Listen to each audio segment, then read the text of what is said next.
Hello dear brothers and sister, welcome to Irshita education. આશા રાખી રહ્યો છું કે તમારી પ્રિપરેશન સરસ જઈ રહી હશે અને સરસ જ જવી જોઈએ મિત્રો. આશા એવી પણ રાખી રહ્યો છું કે બજેટનો ભાગ 1 હતો એ તમને ચોક્કસપણે પસંદ આવ્યો હશે અને આ ભાગ પણ ગેરંટી આપું છું કે પસંદ આવશે. ક્લિયર છે મિત્રો? જો તમે જીપીએસસી દ્વારા લેવામાં આવતી પરીક્ષા અથવા તો યુપીએસસીની પ્રિપરેશન કરી રહ્યા હો તો આ લેક્ચર્સ તમારા માટે બહુ જ વધારે હેલ્પફુલ રહેશે. ક્લિયર છે? ચાલો વાત કરીએ છીએ બજેટ લેક્ચર 2. પહેલો ટોપિક આવે છે તમારો પંચાયત અને ગ્રામીણ વિકાસ. પંચાયત અને ગ્રામીણ વિકાસને કેટલી ફાળવણી કરવામાં આવી છે? તો 8,796 કરોડ રૂપિયા. યાદ રાખવાની જરૂર નથી. છેલ્લે જે કંઈ પણ યાદ રાખવાનું હશે એ હું તમને ડેટા એનાલિટિક્સનો જે લેક્ચર છે એમાં ચોક્કસપણે કહી દઈશ. ચલો કઈ કઈ પહેલ કરી છે જોઈએ છીએ. પહેલી છે મહાત્મા ગાંધી સ્વચ્છતા મિશન. તમે વિચારતા હશો કે સાહેબ આવું મિશન ક્યારે અને કોને લોન્ચ કર્યું? બરાબર છે, આવું મિશન ક્યારે અને કોણે લોન્ચ કર્યું? તો યસ, તમે જાણો છો કે કેન્દ્ર સરકારે સ્વચ્છ ભારત મિશન લોન્ચ કર્યું છે, સેન્ટ્રલ ગવર્મેન્ટે. એનો ઉદ્દેશ્ય શું છે? તો કે ભારતને ઓપન ડેફેકેશન, ખુલ્લામાં જે મળત્યાગ કરવાની વાત છે એમાંથી મુક્ત કરવું, ખુલ્લામાં જે શૌચની ક્રિયા છે એમાંથી ભારતને મુક્ત કરવું. અને બીજો એનો આશ્રય શું છે? તો કે ભાઈ જે કચરો છે, ઘન કચરો, એનું વ્યવસ્થાપન. આમ તો કરીએ તમામ પ્રકારનો કચરો, ઘન કચરો હોય કે પછી પ્રવાહી કચરો હોય, એ તમામ કચરાનું વ્યવસ્થાપન. ક્લિયર છે? તો યાદ રાખજો, આનો ઉદ્દેશ માત્ર ટોયલેટ બનાવવાનો નથી. બરાબર છે? ટોયલેટ બનાવી અને ખુલ્લામાં જે શૌચ કરવામાં આવે છે, મળ ક્રિયા કરવામાં આવે છે એમાંથી મુક્ત કરવાનું. અને યસ, બીજો એનું ડાયમેન્શન, બીજું ઉદ્દેશ્ય શું છે? તો કે ભાઈ ભારતમાં કચરાનું વ્યવસ્થાપન મેઇનલી. ક્લિયર છે? આટલી તો હવે તમને ખ્યાલ હશે જ. તો રાજ્ય સરકારે, સ્ટેટ ગવર્મેન્ટ, ગુજરાત રાજ્ય સરકારે જ્યારે વાત કરીએ તો યસ, આ જે કચરાનું વ્યવસ્થાપન કીધું ને, કચરાનું વ્યવસ્થાપન,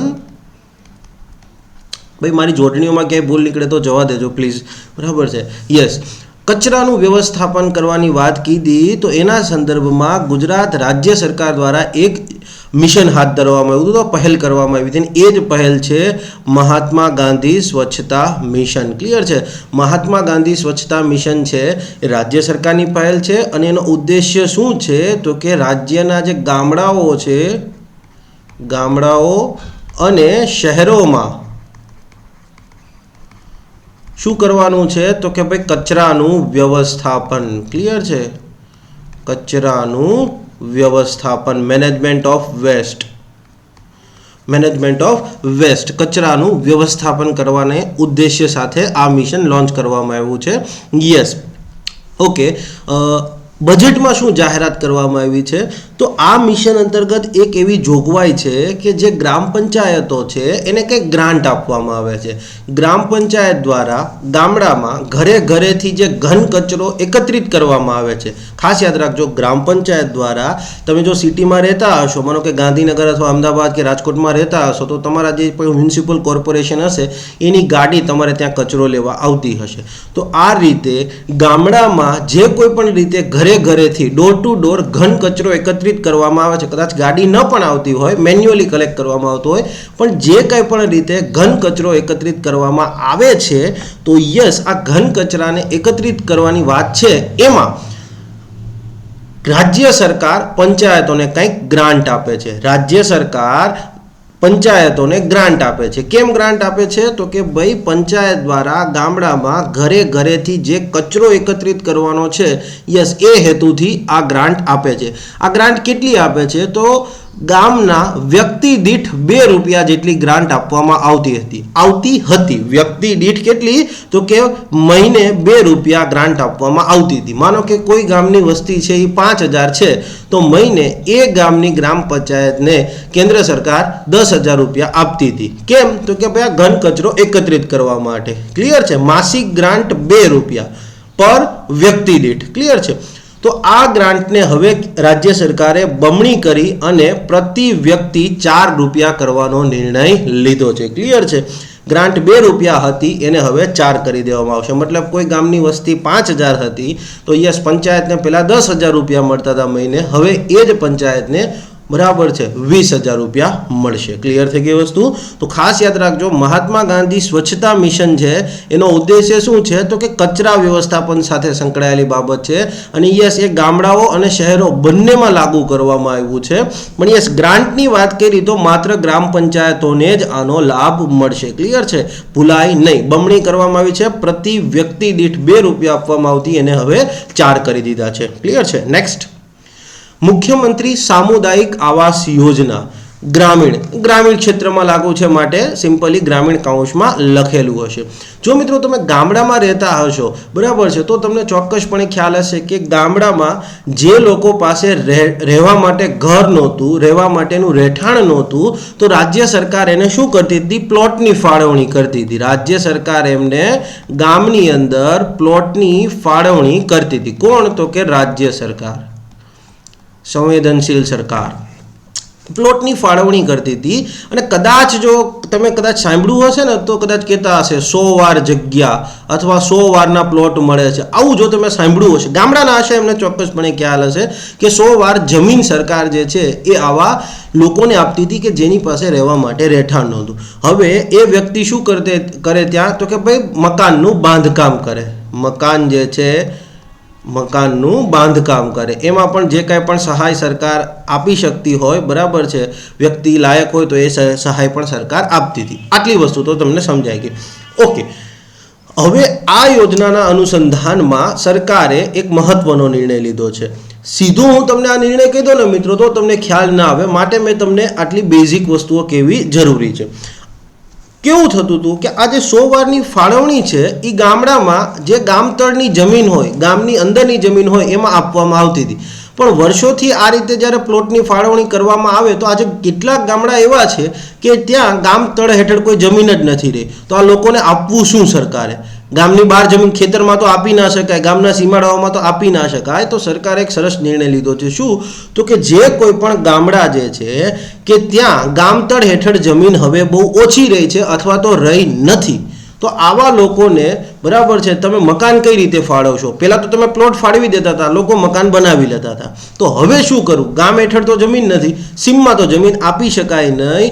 તો આવા ગામડાઓમાં સરકારે 3 માળના મકાનની યોજના લાગુ કરી છે કે જે ગામડામાં આ રહેઠાણ વિનાના, આવાસ વિનાના લોકો છે એને ફાળવવા માટે પૂરતા પ્લોટ ઉપલબ્ધ નહીં હોય, પૂરતી માત્રામાં ગામતળ હેઠળ જમીન ઉપલબ્ધ નથી, તો યસ, 3 માળના મકાનની યોજના જે છે યસ એ સરકારે લાગુ કરી છે. ક્લિયર છે મિત્રો?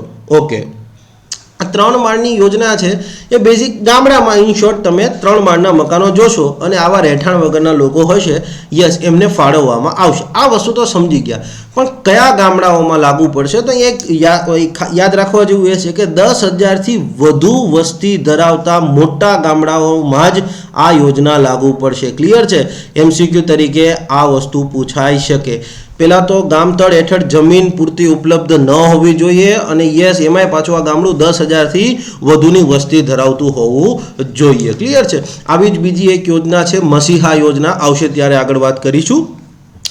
શહેરી વિકાસ પાછળ કેટલી ફાળવણી? તો 13,493 કરોડ જેટલી, એપ્રોક્સિમેટલી 13,500 શહેરી વિકાસ પાછળ ફાળવવામાં આવ્યા છે. જરૂરી છે, કારણ કે COVID-19ના કારણે એમ કહેવાય કે ચોક્કસપણે આ બહુ, જો તમે એનાલિસિસ કર્યું હશે તો યાર ગામડાઓને તો માઠી અસર થઈ છે, પણ શહેરો પણ માઠી અસરમાંથી બાકાત નથી અને શહેરોમાં થોડી વધારે પ્રતિકૂળ અસર થઈ છે. તો યસ, શહેરોને હવે ઉપર લઈ આવવા પણ જરૂરી છે. સરકારે ફાળવણી કરી છે, આ સારી વસ્તુ છે. ઓકે, પહેલું આવે છે મહિલા ઉત્કર્ષ યોજના. મહિલા ઉત્કર્ષ યોજના છે, બરાબર છે, મહિલા ઉત્કર્ષ યોજના એ રાજ્ય સરકાર હેઠળની યોજના છે. અને આ યોજના હેઠળ શું કરવામાં આવે છે તો કે મહિલાઓ જે છે, માતાઓ બહેનો, એમના દ્વારા ઉત્કર્ષ ગ્રુપ બનાવવામાં આવે. બરાબર છે, ઉત્કર્ષ જૂથ સમૂહ, ઉત્કર્ષ જૂથ જે છે અથવા ઉત્કર્ષ સમૂહ છે એ બનાવવામાં આવે. યસ, અને આ ઉત્કર્ષ સમૂહ છે એમને 1 લાખ રૂપિયાની લોન વગર વ્યાજે આપવામાં આવે છે. ક્લિયર છે? ₹1 લાખ.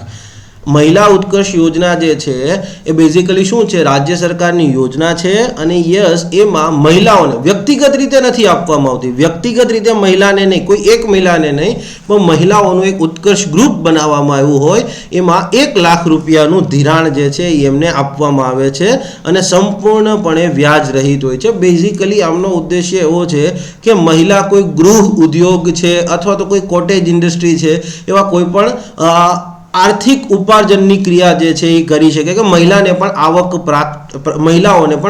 પ્રાપ્ત થાય. માનો કે જો તમે સૌરાષ્ટ્ર રિજિયનમાં બિલોંગ કરતા હશો તો તમને એક વસ્તુ જોવા મળશે કે સુરતનું જે બાંધણી કામ છે અથવા તો એમાં જે કંઈ પણ એમ્બ્રોઇડરી વર્ક કરવાનું હોય છે તો એ ગામડામાં શું કરવામાં આવે છે, કોઈ એક વ્યક્તિ દ્વારા સુરતથી બધો માલ મંગાવવામાં આવે છે કે જેમાં જોબ વર્ક કરવાનું હોય છે. આ જોબ વર્ક તો કે અલગ અલગ મહિલાઓને આપવામાં આવે છે, આસપાસની સ્થાનિક મહિલાઓ એમાં જોબ વર્ક કરી અને એક મેઇન વ્યક્તિને ફરી પાછું આપી દે, માલ સુરત મોકલી દેવામાં આવે છે. આના કારણે શું થાય છે કે મહિલાઓને રોજગારી ઘર બેઠા, હવે સ્વાભાવિક છે મહિલા છે તો ઘરનું કામ પણ કરવાનું હોય, ઉપર જતા એમને બાળકની સાર સંભાળ પણ લેવાની હોય, તો કોઈ કામના સ્થળે જઈને કામ કરી શકે એવું બહુ ઓછી શક્યતા છે. પણ અહીંયા તો ઘરે બેસીને જ આ બધું કામ કરી શકાય છે. ક્લિયર છે? તો એ સારી વસ્તુ છે. મહિલાઓના આર્થિક ઉદ્ધારની વાત આવે ત્યારે આ યોજના ઘણી જ સફળ રહી છે અને જો મહિલાઓનું તમે આર્થિક સશક્તિકરણ કરશો એટલે આપમેળે એનું સામાજિક સશક્તિકરણ થવાનું જ છે. આરોગ્યની બાબતમાં મહિલા સશક્ત બનશે, પણ વસ્તુ એટલી જ છે કે આપણે મહિલાઓ કામ કરી શકે એવા એટમોસ્ફિયર ક્રિએટ કરવાની જરૂરિયાત છે. મહિલાઓ છે એને કુદરતે બહુ એમ કહેવાય, હું તો એવું કહું છું કે નારી શક્તિ કહેવામાં આવે છે. ક્યારેય કોઈ તમે પુરુષ શક્તિ એવો શબ્દ નહીં સાંભળ્યો હોય. ક્લિયર છે? તો યસ, એ શક્તિ, એનામાં શક્તિ છે, she is capable, but what we need to create an atmosphere. બરાબર છે? કન્ડ્યુસિવ એટમોસ્ફિયર, મહિલાઓ કામ કરી શકે એવું વાતાવરણ ઊભું કરવાનું છે. બાકી એ બધું કરી દેશે. નારી સશક્તિકરણના સંદર્ભમાં હું એક સ્પેશિયલ લેક્ચર બનાવવા માંગુ છું, પણ આ તમારી બધી એક્ઝામો પૂરી થઈ જાય, મેન્સનો દોર શરૂ થાય ત્યારે ચોક્કસપણે એના ઉપર આપણે ડિસ્કસ કરીશું. પોસિબિલિટી 4 લેક્ચર્સની આખી સિરીઝ આવશે ત્યારે એમાં વિસ્તૃતમાં વાત કરીશું અને હું તમને એમાં એવા શોકિંગ ફેક્ટ કહેવાનો છું અને એ બધા ભારત સરકારના કોઈ અહેવાલ હશે એમાંથી જ લીધેલો ડેટા હશે અને એમાંથી જ લીધેલા તારણો હશે. અત્યારે એની વાત નહીં કરીએ. હા, પણ એટલું ચોક્કસ કહીશ કે જે કોઈ મહિલા આર્થિક રીતે સશક્ત હશે ને, બરાબર છે, એ પોઝિશનમાં હશે કે તમે એનું અસ્તિત્વને નકારી જ નહીં શકો. લેટ્સ સે ફોર એક્ઝામ્પલ ઉદાહરણ આપું કે તમારા પરિવારની કોઈ દીકરી છે અથવા તમારા પરિવારની વહુ છે, એ કશું કમાતી નહીં હોય ને, અથવા તો તમે એને કમાવા નહીં દેતો હોય, એને ઘરમાં જ રહેતી હશે ને તો એનું માન નહીં હોય. પણ let's say for example she starts earning 50,000 per month, 1 lakh per month, તો પછી સાસુ સસરાથી ફેમિલીથી લઈને બધા લોકો છે એનું ઇજ્જત કરતા થશે, કારણ કે એવી પોઝિશનમાં જ નહીં હોય કે તમે એની ઇજ્જત નહીં કરો. બરાબર છે? અને આ સમાજની વાસ્તવિકતા છે કે પાવરફુલ લોકોને લોકો સલામ કરે છે. તો યસ, મહિલાઓને સશક્ત બનાવો આપણે. ફાયર સેફટી કોપ પોર્ટલ. ફાયર સેફટી કોપ પોર્ટલ છે એ બેઝિકલી શું છે તો કે સરકારે એવું કીધું છે કે નવું ફાયર સેફટી કોપ પોર્ટલ છે ઊભું કરવામાં આવે છે. ગુજરાત પોલીસ જે છે એના માટે પોકેટ કોપ એપ્લિકેશન છે જે તમને ખ્યાલ છે જ.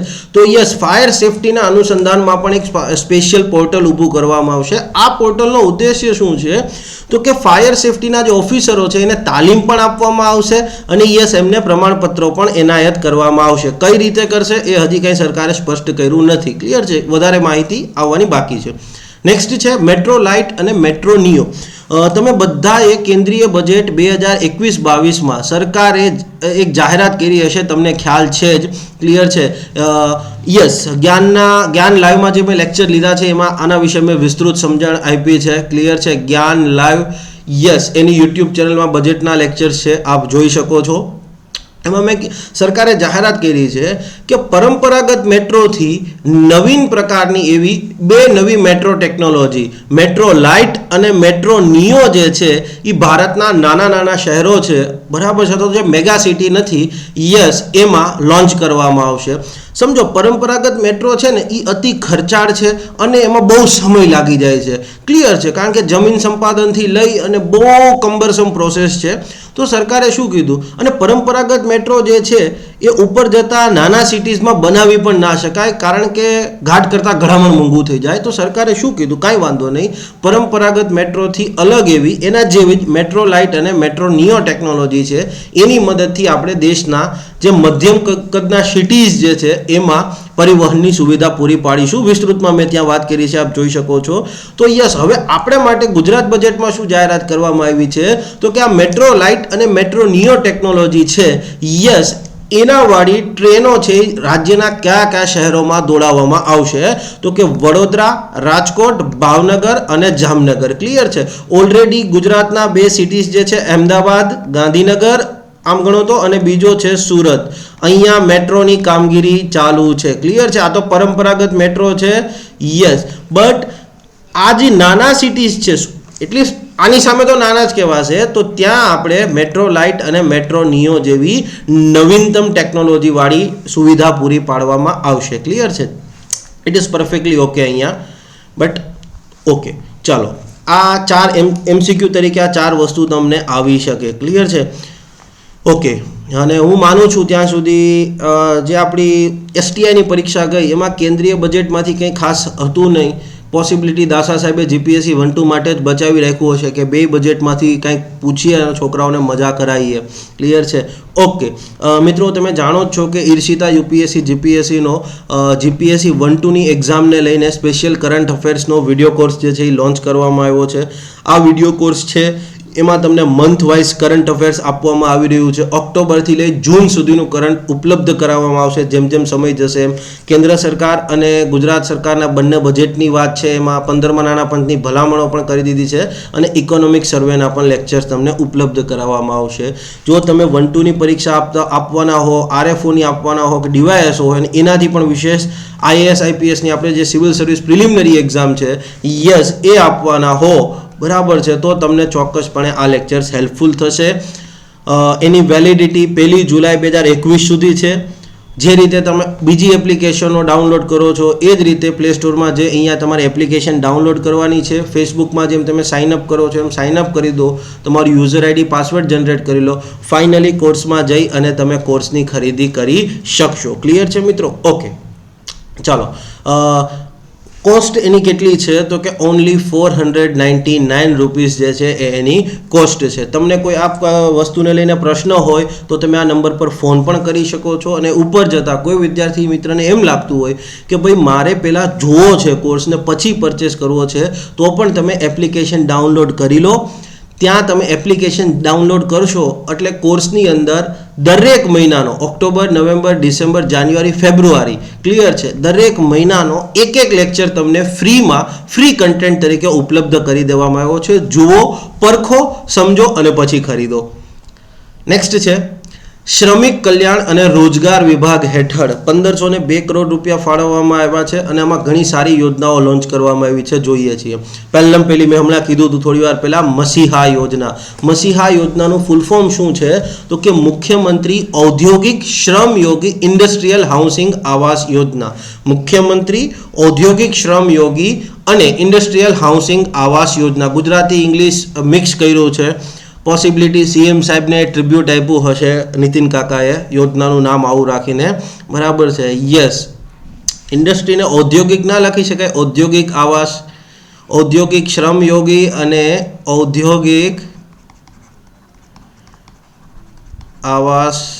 હાઉસિંગ એટલે આવાસ થાય, but still I don't know કેમ આ રીતનું બજેટમાં જ આ વસ્તુ લખેલી છે. ઠીક છે, ચલો. ઓકે, આ યોજનાનો ઉદ્દેશ્ય શું છે? બહુ સરસ ઉદ્દેશ્ય છે. ક્લિયર છે. કેટલીક બાબતોનું ધ્યાન રાખવું જરૂરી છે, પણ ખરેખર સારી યોજના છે. જે સારું છે એને સારું કહેવામાં ક્યારેય ખચકાટ ન અનુભવો મિત્રો. ઓકે, આ યોજનાનો ઉદ્દેશ્ય શું છે એ સમજીએ.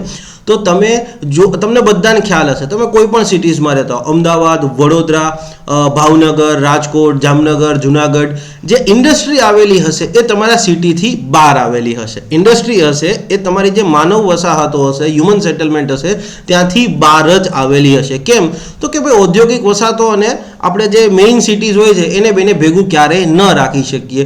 કારણો તમને બધાને ખબર છે. ઓકે, અમદાવાદ જેવા મોટા સિટીની વાત કરીએ તો માનો કે કેડિલા છે, ઇન્ટાસ છે, આવી કંપનીઓ છે એ પોતાના જે લેબર્સથી લઈ અને પોતાના જે ઓફિસરો છે એને સિટીમાં લેવા મૂકવા માટે બસની વ્યવસ્થા કરે છે. ક્લિયર છે? મોટી કંપનીઓ આ વસ્તુ અફોર્ડ કરી શકે, બટ નાની કંપનીમાં કામ કરતો કર્મચારી છે અને ખાસ કરીને માનો કે શ્રમિક છે, લેબર છે, તો સ્વાભાવિક છે ડેઇલી બેઝિસ પર એને સિટીમાંથી પોતાની ફેક્ટરીએ જવું, ફેક્ટરીથી ફરી પાછું રાત્રે સિટીમાં આવવું, તો એને એક ખર્ચ પણ થશે અને ઉપર જતાં કેટલીક હાલાકીનો સામનો પણ ડે ટુ ડે બેઝિસ પર કરવો પડશે. ક્લિયર છે? અને ખાસ કરીને જ્યારે COVID-19નો સમયગાળો છે, સોશિયલ ડિસ્ટન્સિંગના નોર્મ્સ જાળવવા છે, તો આવા સમયમાં તો આ વસ્તુ બહુ કપરી બને છે. સરકારે એક બહુ ઉમદા આશ્રય સાથે આ યોજના લોન્ચ કરી છે અને આ યોજનાનો ઉદ્દેશ્ય શું છે તો કે આવી કોઈ ઔદ્યોગિક વસાહત છે, બરાબર છે, ઔદ્યોગિક વસાહત, અને આ તમારું મેઇન સિટી છે, આ તમારું મેઇન ધારો કે સિટી છે, તો હવે ડે ટુ ડે બેઝિસ ઉપર પેલા ભાઈને અહીંથી અહીંયા કરવું પડે. ઘણી વખત કંપનીએ શું કર્યું હોય તો કે ભાઈ કંપની શું કરતી હોય છે, પોતાના ઓફિસર હોય, બરાબર છે, યસ, એમને લેવા મૂકવા માટે બધા વ્યવસ્થા હશે, અહીંયા લેવા મૂકવા માટેની વ્યવસ્થા હશે, બટ શ્રમિકો માટે નહીં હોય. તો સરકારે એવું કીધું કે જે શ્રમિકો છે એમના આવાસ છે એ આ પ્રકારની ઔદ્યોગિક વસાહતોથી નજીક આપણે રાખી દઈએ. આ બધા જે છે એ શું થશે તો કે શ્રમિકોના આવાસ જે છે, શ્રમિકોના આવાસ. ક્લિયર છે? યસ. તો આ ઉદ્દેશ્ય શું છે અને કયા મંત્રાલય હેઠળ છે તો રાજ્ય સરકારના શ્રમિક કલ્યાણ અને રોજગાર labour welfare and employment, ministry of department of labour welfare and employment, શ્રમિક કલ્યાણ અને રોજગાર વિભાગ છે રાજ્ય સરકાર હેઠળનો. યસ, એના હેઠળની આ યોજના છે અને ઉદ્દેશ્ય શું છે તો કે ઔદ્યોગિક વસાહતોમાં જે કામ કરતા શ્રમિકો છે એમને કામકાજના સ્થળની નજીકમાં જ રહેઠાણ પ્રાપ્ત કરાવવાનો છે. પીપીપી ધોરણે આ બધા જે આવાસો છે એને પીપીપી ધોરણે, બરાબર છે, ઊભા કરવામાં આવશે. પણ પ્રશ્ન અહીંયા એક વસ્તુનું ચોક્કસપણે ધ્યાન રાખવું જરૂરી છે કે ઔદ્યોગિક વસાહત હશે તો ત્યાં ઇન્ડસ્ટ્રીનો ધુમાડો, કેમિકલ્સ ને એ બધું નીકળતું હશે. ક્લિયર છે? હા. હવે આ કેમિકલ્સ, ઉદ્યોગોમાં જે ધુમાડો નીકળે છે એ આ લોકોના જીવન પર ખરાબ અસર નહીં પાડે, તમારા શ્રમિકોના જીવન ઉપર? તો સરકારે આ વસ્તુ પર ચોક્કસપણે વિચારણા કરવાની જરૂર છે. તમે જો સ્પષ્ટપણે કીધું છે કે કામકાજના સ્થળની નજીકમાં, હવે ઇન્ડસ્ટ્રીની નજીકમાં જ તમે આવા આવાસ ઊભા કરશો તો ચોક્કસપણે, બરાબર છે, આ લોકોના જીવનને 5 વર્ષ તો તમે ઓછા કરી જ રહ્યા છો, કારણ કે એર પોલ્યુશન ત્યાં હશે, ઉપર જતાં કેમિકલ લીચિંગ્સ ને આ બધું થતું હશે, તો એ ચોક્કસપણે ઇનહ્યુમન સેટલમેન્ટ કહી શકાય. મને એવું લાગે જો આ યોજનામાં પ્રોપર ધ્યાન રાખવામાં ન આવ્યું અથવા તો આ બધી વસાહતો છે એમાં પ્રોપર ગ્રીન સ્પેસ ને એવું બધું ઊભું કરવામાં ન આવ્યું તો એકચ્યુઅલીમાં થશે શું ખબર છે કે ઔદ્યોગિક ક્રાંતિના સમયગાળામાં જે શ્રમિકોની હાલત હતી બ્રિટનમાં અને બધા દેશોમાં, ક્લિયર છે, યસ, એવી હાલત આપણે અત્યારે આપણા શ્રમિકોની કરીશું. ક્લિયર છે? સરકારે ચોક્કસપણે અહીંયા વિચારવું જોઈએ, અથવા તો એવું કંઈક કરો કે ભાઈ ઔદ્યોગિક વસાહતથી થોડું દૂર રાખો કે જ્યાં અહીંયા અસર થાય નહીં અથવા તો ઓછી અસર થાય. ક્લિયર છે? આમ તો આપણે એર પોલ્યુશનથી ઇમ્યુન નથી, સિટીમાં પણ એટલું જ હોય છે, ગાંધીનગર જેવા ગ્રીન સિટીમાં પણ રાત્રે ઘણું બધું હોય છે, તો બટ સ્ટીલ આના ઉપર એક વસ્તુ વિચારણા કરી શકાય એવી છે જે મેં તમને કીધી. તમારે આ જ વસ્તુ શીખવાની છે, બરાબર? તમારી થોટ પ્રોસેસ ચાલુ કરો. તમારી થોટ પ્રોસેસ ક્યારે ચાલુ થશે? જ્યારે તમે રેગ્યુલરલી ન્યૂઝપેપર રીડ કરતા હશો ત્યારે. ન્યૂઝપેપરની અંદર હું શહેરની વાત નથી કરતો. ક્લિયર છે? મારા ઘણા બધા વિદ્યાર્થી મિત્રો છે, એને પૂછું કે ભાઈ છાપું વાંચે છે, એટલે કે હા. હું એમ કહું બેટા શહેરની વાત નથી કરતો, બરાબર છે, એટલે હસવા માંડે. બરાબર, ઠીક છે, જે છે વ્યંગ જે છે એ આપણી આસપાસમાંથી જ ઉદ્ભવતો હોય છે. Okay, service sector. તમે જાણો છો કે દેશની જીડીપીમાં સર્વિસ સેક્ટર જે છે એ 3 ક્ષેત્રમાં સૌથી વધારે યોગદાન આપી રહ્યું છે. સરકારે સર્વિસ સેક્ટરની અંદર વાત કરીએ તો બહુ સરસ જાહેરાત કરી છે કે આપણું જે ગિફ્ટ સિટી ગાંધીનગર છે ત્યાં આંતરરાષ્ટ્રીય કક્ષાનું સર્વિસ સેક્ટરનું સેન્ટર ઓફ એક્સલન્સ જે છે એ કાર્યરત કરવામાં આવશે. સેન્ટર ઓફ એક્સલન્સ તમને ખ્યાલ છે કૃષિ ક્ષેત્રમાં પણ હોય, પાવર સેક્ટરમાં પણ હોય છે. યસ, તો અહીંયા સર્વિસ સેક્ટરનું પહેલું સેન્ટર ઓફ એક્સલન્સ જે છે એ કાર્યરત કરવામાં આવશે, આંતરરાષ્ટ્રીય કક્ષાનું હશે એવું સરકાર કહી રહી છે. આ સિવાય રાજ્યના જે યુવાનો છે યસ એમને સર્વિસ સેક્ટરમાં રોજગારી ઉપલબ્ધ થાય યસ એ હેતુથી સરકારે બહુ સરસ જાહેરાત કરી છે શું તો કે ભાઈ રાજ્યના યુવાનોને સર્વિસ સેક્ટરમાં જે પ્રકારનું શિક્ષણ જોઈએ છે જે પ્રકારની તાલીમ જોઈએ છે સર્વિસ સેક્ટરની અંદર જોબ મેળવવા માટે જે પ્રકારનું શિક્ષણ અને જે પ્રકારની તાલીમ જોઈએ છે એ આપવા માટે દેશની સૌ પ્રથમ સર્વિસ સેક્ટર યુનિવર્સિટી રાજ્ય સરકાર દ્વારા નિર્માણ કરવામાં આવશે ક્લિયર છે જુઓ આ જે સર્વિસ સેક્ટર યુનિવર્સિટી છે ત્યાં માત્ર શિક્ષણ નહીં આપવામાં આવે બીજી તાલીમ પણ આપવામાં આવશે એને સોફ્ટ સ્કિલ કમ્યુનિકેશન સ્કિલ આજે તમે એક વસ્તુ વિચાર કરો ગામડાનો વિદ્યાર્થી છે 11-12 બહુ સારી મહેનત કરે જબરજસ્ત મહેનત કરે સારા ટકાવારી લઈ આવે છે એલડી જેવી બહુ રેપ્યુટેડ કોલેજોમાં એડમિશન લે છે પણ થાય છે કેવું કે બિચારાને એમ કહેવાય કે કમ્યુનિકેશન સ્કિલ જે છે એ એટલી સારી હોતી નથી નોલેજ છે નોલેજની બાબતમાં જબરજસ્ત હશે પણ માત્ર કમ્યુનિકેશન સ્કિલના અભાવે ઘણી વખત એની પ્રગતિ છે એ બહુ ટાઈમ સુધી અટકી પડે છે પોતે માર્કેટમાં જશે બરાબર છે માર્કેટમાં જશે આમથી આમ થશે અને ફાઇનલી પોતાના અનુભવને આધારે શીખશે તો એમાં 5-7 વર્ષ જતા રહેશે તો સરકારે શું કીધું કે ના શિક્ષણ પણ આપીશું એજ્યુકેશન પણ ખરું અને પછી તમારી સોફ્ટ સ્કિલ્સ જે છે યસ પ્રેઝન્ટેશન સ્કિલ આજે તમે વિચાર કરો કોઈને કહેશો કે ભાઈ તને આટલી વસ્તુ આવડે છે હા એને આવડતી હશે પણ એને કહેશો કે હવે પ્રેઝન્ટેશન આપવાનું છે તો એ બિચારાઓ થોડો ધચુપચું થતો હશે પણ યસ સરકારે સ્પષ્ટપણે અહીંયા સંદેશ આપ્યો છે કે શિક્ષણ પણ આપીશું અને તાલીમ પણ આપીશું ક્લિયર છે યસ સારી વસ્તુ છે યસ આ યાદ રાખજો દેશના તમામ ઘણા બધા રાજ્યોમાં સર્વિસ સેક્ટર છે એ બહુ અગત્યની ભૂમિકા ભજવે છે તેલંગાણા છે માનો કે કર્ણાટક છે પણ કોઈને આવું વસ્તુ ના સૂઝી અને ફાઇનલી આપણે આવી વસ્તુ કરવા જઈ રહ્યા છે સારી વસ્તુ છે સંવેદનશીલ સરકાર તો છે જ ક્લિયર છે યસ સંવેદનશીલ આમ જ લખાતું હશે ને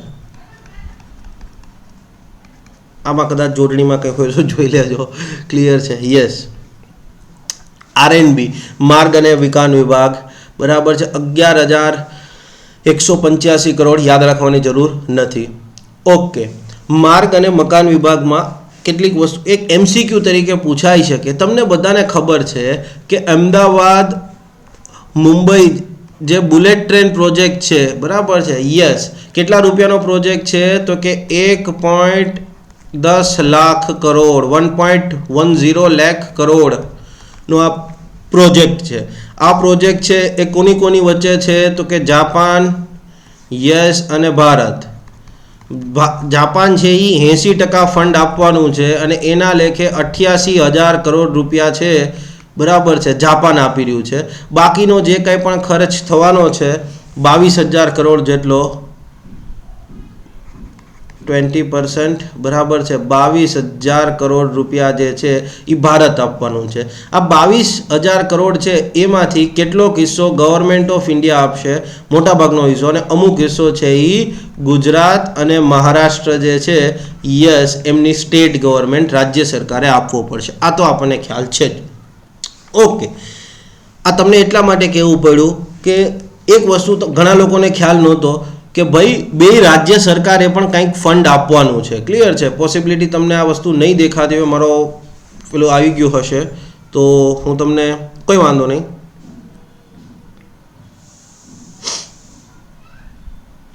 okay sorry for this interruption Ahmedabad Mumbai metro છે યસ 1.10 લાખ કરોડનો આ પ્રોજેક્ટ છે ભારત અને જાપાન ઇન્ડિયા જાપાન બરાબર જાપાન દ્વારા 80% ફંડિંગ આપવામાં આવશે અને એ લેખે 88,000 કરોડ રૂપિયા જાપાન નીકાળવાનું છે પ્લસ ટેકનોલોજી આપશે ઇન્ડિયા છે તો યસ એને 20% કોસ્ટ આવશે ભાગે ઇન્ડિયાના ભાગે 20% કોસ્ટ આવવાની છે એટલે કેટલા રૂપિયા થયા તો કે 22,000 કરોડ ક્લિયર છે આ 20% કોસ્ટ છે એમાં ગવર્મેન્ટ ઓફ ઇન્ડિયા પણ હશે અને સ્ટેટ ગવર્મેન્ટ્સ પણ હશે ગુજરાત અને મહારાષ્ટ્ર ઘણા લોકોને ખ્યાલ નહોતો, ઘણા લોકો એવું માનતા હતા કે સંપૂર્ણ ફંડ જાપાન આપવાનું છે. ના, સંપૂર્ણ ફંડ જાપાન નથી આપવાનું.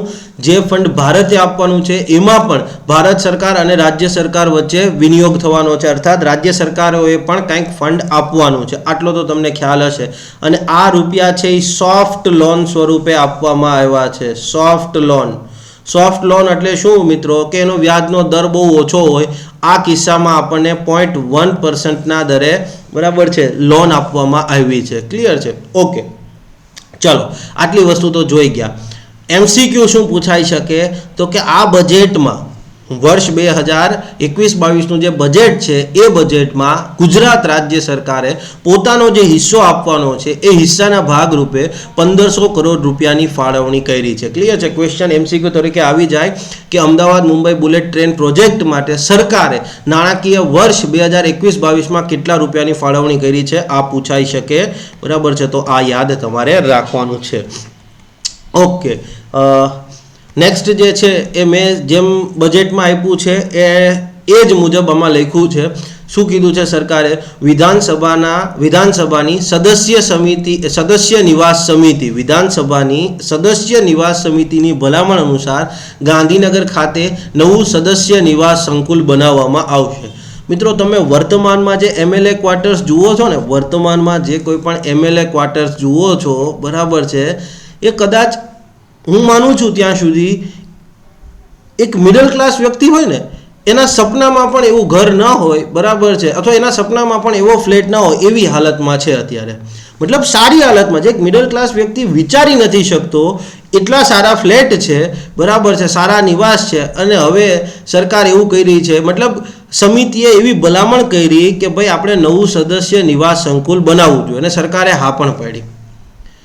COVID-19 છે, COVID-19ના કારણે રાજ્યની જે ફિસ્કલ પોઝિશન છે, રાજ્યની રાજકોષીય સ્થિતિ છે, એની ઉપર બહુ પ્રતિકૂળ અસર આવી છે. આવક ઓછી થઈ રહી છે, અને ત્યાં તમે આવા નવા સદસ્ય નિવાસની જાહેરાત કરો છો.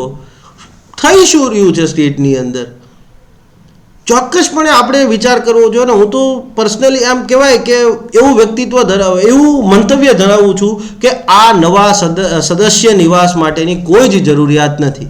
તમે પોતે રૂબરૂ કદાચ ગયા હશો તો તમે જોયું હશે કે ના ભાઈ એબ્સોલ્યુટલી સરસ છે, તો પછી નવા નિવાસ બનાવવાની શું જરૂરિયાત છે? એ રૂપિયા તમે બીજી જગ્યાએ ન ફાળવી શકો? ચોક્કસપણે ફાળવી શકો. એટલીસ્ટ આ સમય નથી. COVID-19 મહામારી છે, ફાઇનાન્શિયલ પોઝિશન આપણી, અથવા ફિસ્કલ પોઝિશન, ચલો શબ્દ વાપરીશ, ફિસ્કલ પોઝિશન આપણી, બરાબર છે, ડિટેરિયોરેટ થઈ છે, બહુ ખરાબ માઠી અસર આવી છે, પૈસા ઘટી રહ્યા છે, ને એવા સમયે આ બધી વસ્તુ હું ચોક્કસપણે હું આનું સમર્થન નથી કરતો. હું વ્યક્તિગતપણે તો આનો ચોક્કસ વિરોધી છું. કોઈ જ જરૂરિયાત નથી. સારા આવાસ ઊભા કરો, બરાબર, વિજ્ઞાન અને ટેકનોલોજી પાછળ ફાળવો રૂપિયા. ક્લિયર છે? બટ યસ, आखिर तो सियासतदानी है सब लोग, बराबर છે, પોલિટિશિયન. ઓકે, અને આ વસ્તુને કોણ સુધારી શકશે, અથવા તો આવનારા જે નેતાઓ છે ને કોણ એકાઉન્ટેબલ રાખી શકશે? Only you guys. બરાબર છે? ન્યૂ ઇન્ડિયાને રિપ્રેઝેન્ટ કરતું યંગ ઇન્ડિયા જે છે એ જ માત્ર આ વસ્તુ અટકાવી શકશે. ક્લિયર છે? ઓકે, ખરેખર સીએમ સાહેબ અથવા PM સાહેબે બહુ વ્યક્તિગત રીતે રસ લઈ અને આ વસ્તુ ન કરાવવી જોઈએ કે ભાઈ ના યાર આટલા સરસ તો છે, ભાઈ તમને શું વાંધો છે. ચલો, બંદરો અને વાહન વ્યવહાર વિશે વાત કરીએ. કોઈ ફાળવણી યાદ રાખવાની જરૂર નથી. ચલો, શું જ કહે છે તમને ખબર છે? પોર્ટ જે છે, બંદરો બે પ્રકારના હોય, મેજર પોર્ટ અને માઇનર પોર્ટ. બંદરો જે છે, યસ, બંદરો સી પોર્ટ, દરિયાઈ બંદરો છે, એ બે પ્રકારના હોય, મેજર પોર્ટ અને માઇનર પોર્ટ. મેજર પોર્ટ જે છે એ ગવર્મેન્ટ ઓફ ઇન્ડિયા હેઠળ આવતા હોય, માઇનર પોર્ટ જે છે એ રાજ્ય સરકાર હસ્તક હોય. માનો કે ગુજરાતમાં કંડલા છે તો એ મેજર પોર્ટ ગણાય, મહારાષ્ટ્રમાં JNPT છે, જવાહરલાલ નહેરુ પોર્ટ જે છે એ મેજર પોર્ટ ગણાય, માર્મગોવા છે, પછી કર્ણાટકનું મેંગલોર છે, ચેન્નાઈ છે, વિશાખાપટ્ટનમ છે, પારાદીપ છે, કોચીન છે, પછી પશ્ચિમ બંગાળમાં જઈએ તો કે તમારું જે હલ્દિયા છે, બરાબર, આ બધા મેજર પોર્ટ આવે. માઇનર પોર્ટ કયા? તો કે રાજ્યની અંદર તમને ખ્યાલ છે, બરાબર છે, તો કે આપણું જે પીપાવાવ છે, પછી તો કે ભાવનગર બંદર છે, સૂત્રાપાડા છે, આ બધા ટૂંકમાં કંડલા સિવાયના જે પોર્ટ છે, કંડલા અને મુન્દ્રા સિવાયના જે કંઈ પણ પોર્ટ છે એ બેઝિકલી તમારા માઇનર પોર્ટની કેટેગરીમાં આવે છે, રાજ્ય સરકાર હેઠળ આવે. અને ગુજરાતમાં જે કોઈ પણ આવા માઇનર પોર્ટ્સ છે, માઇનર પોર્ટ છે એ ગુજરાત મેરીટાઈમ બોર્ડ હેઠળ છે. ગુજરાત રાજ્ય સરકારની જે કંપની છે અથવા એનું જે એક યુનિટ છે, હિસ્સો છે ગુજરાત મેરીટાઈમ બોર્ડ. અને યસ, આ ગુજરાત મેરીટાઈમ બોર્ડ છે એની હેઠળ આ બધા બંદરો આવે છે. ક્લિયર છે? ઘણી વખત વિદ્યાર્થીઓને અને ઇંગ્લિશ મીડિયમવાળા જે ગુજરાત સરકારની જે ઇંગ્લિશ મીડિયમની અંદર આપેલી બજેટ સ્પીચ હશે ત્યાં સ્મોલ પોર્ટ્સ લખ્યું છે. મિત્રો, સ્મોલ પોર્ટ્સ એવો કોઈ શબ્દ નથી, માઇનોર પોર્ટ્સ છે. તો ઇંગ્લિશ મીડિયમવાળા કન્ફ્યુઝ ના થતા કે what is this small ports, સરકારે કોઈ નવી કેટેગરી ઇન્વેન્ટ કરી છે? ના ભાઈ, માઇનોર પોર્ટનો અહીંયા કહેવાનો મતલબ માઇનોર પોર્ટ છે. તો કોઈ કન્ફ્યુઝ ના થતા, બરાબર છે? It's just a simple thing. Okay, ગુજરાતમાં જે માઇનર પોર્ટ્સ આવેલા છે, ઘણા બધા માઇનર પોર્ટ્સ છે. તમે ગુજરાત મેરીટાઈમ બોર્ડની વેબસાઇટ ઉપર જઈને જોશો તો તમને ખ્યાલ વધારે આવશે. આખા દેશમાં જેટલા બી માઇનર પોર્ટ્સ છે એમના દ્વારા જે કંઈ પણ માલ વહન કરવામાં આવે છે, આખા દેશની અંદર જેટલા બી માઇનર પોર્ટ્સ છે એમાં જેટલું કંઈ પણ માલ વહન કરવામાં આવે છે એ માલ વહનનો 70% હિસ્સો ગુજરાતના નાના બંદરોના માધ્યમથી થાય છે. તમે સમજો, સી પોર્ટ, દરિયાઈ ટ્રેડ હશે, યસ, એ માઇનર પોર્ટ ને મેજર પોર્ટ બેથી થતો હશે. ઓકે, માઇનર પોર્ટના માધ્યમથી આખા ભારતમાં જે કંઈ પણ ટ્રેડ થાય છે, માલવહન થાય છે, એ માલવહનનું બરાબર છે 70% માલવહન ગુજરાતના નાના બંદરોના માધ્યમથી થાય છે. બહુ સારી વસ્તુ છે ને, એમસીક્યુ તરીકે આ વસ્તુ આવી શકે, 70%. ઓકે, બીજી સરકારે જાહેરાત કરી છે કે આપણા રાજ્યમાં જે નારગોલ અને ભાવનગર બંદર છે એનો પીપીપી ધોરણે વિકાસ કરવામાં આવશે. પછી શું છે તો કે દહેજ ખાતે કેમિકલ પોર્ટ ટર્મિનલના વિસ્તૃતિકરણ માટે, એક્સપાન્શન માટે, વિસ્તૃતિકરણ એટલે શું તો કે એક્સપાન્શન માટે યસ, નવી બીજી જેટ્ટી છે એ વિકસાવવામાં આવશે. ઓલરેડી એક જેટ્ટી ત્યાં કાર્યરત છે, બીજી જેટ્ટી વિકસાવવામાં આવશે. જેટ્ટી શું છે એ ભણીએ છીએ પહેલા. ઓકે, ચલો. જેટ્ટી છે ને, તમે ઘણી વખત જોયું હશે કે ભાઈ આ રીતનું જેટ્ટી બે પ્રકારની હોય. એક તો ટુરિઝમ પર્પઝથી પણ ઊભી કરવામાં આવી હોય અને બીજી જે છે એ ઇન્ડસ્ટ્રીયલ પર્પઝથી ઊભી કરવામાં આવી. ઇન શોર્ટ, શિપિંગ અને ટ્રેડના પર્પઝથી ઊભી કરવામાં આવી હોય. ઘણી વખત કેવું હોય કે તમારું બંદર જે છે, માનો કે અહીંયા તમારું આ રીતે આમ બંદર છે, કાંઠો છે, દરિયા કાંઠો, આ જે છે એ તમારો દરિયા કિનારો છે, આ જે છે એ સમંદર છે, દિલ દરિયા હૈ કે બાકી સબ સમંદર હૈ. આ જે છે એ તમારું દરિયો છે અને આ જે છે એ તમારી જમીન છે. ડ્રોઈંગ મારું એટલું સારું નથી પણ એક્સપ્લેન કરવા માટે તમે ઇનફ છે. આ જે છે એ જમીન છે, જમીનનો હિસ્સો છે અને આ છે એ દરિયો છે.